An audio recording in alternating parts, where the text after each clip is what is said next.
ఇక భూదాన్ భూములపై భారీ కుట్ర, ఫోర్జరీతో రికార్డుల మార్పు, సమగ్ర దర్యాప్తు చేస్తే మరిన్ని విషయాలు బయటకు. హైకోర్టులో ఈడీ కౌంటర్ దాఖలు. చట్టబద్ధంగా కొన్నామన్న ఐఏఎస్ ఐపీఎస్లు.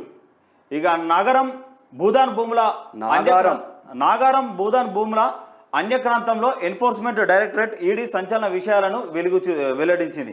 రంగారెడ్డి జిల్లా మహేశ్వరం మండలం నాగారం గ్రామంలోని 181, 182, 194, 195 తదితర సర్వే నెంబర్లలో ప్రభుత్వ భూదాన్ భూములపై జరిపిన ప్రాథమిక దర్యాప్తులో లోతైన కుట్ర ఉందని స్పష్టంగా తెలుస్తుందని చెప్పింది. ఫోర్జరీ, దొంగ డాక్యుమెంట్లు పెట్టి రెవెన్యూ రికార్డులను తారుమారు చేశారని, తహసీల్ జిల్లా CCLA స్థాయిలో వాస్తవ రికార్డులో ఉన్న విషయాలను పక్కన పెట్టి రెవెన్యూ అధికారులు దొంగ పత్రాలను స్వీకరించారని తెలిపింది. దీనిపై పూర్తి స్థాయిలో దర్యాప్తు చేస్తే మరిన్ని విషయాలు బయటకు వస్తాయని అభిప్రాయపడింది. ఈ మేరకు హైకోర్టులో కౌంటర్ దాఖలు చేసింది. కేసు పూర్వపరాల్లోకి వెళ్తే ఏపీ, తెలంగాణకు చెందిన సీనియర్ IAS, IPSలు అధికారులు నాగారంలోని భూములకు సంబంధించిన ఫోర్జరీ పత్రాలతో రెవెన్యూ రికార్డులను IASలు, IPSలే దొంగలైన తర్వాత ఎవడికి చెప్పుకుంటావు?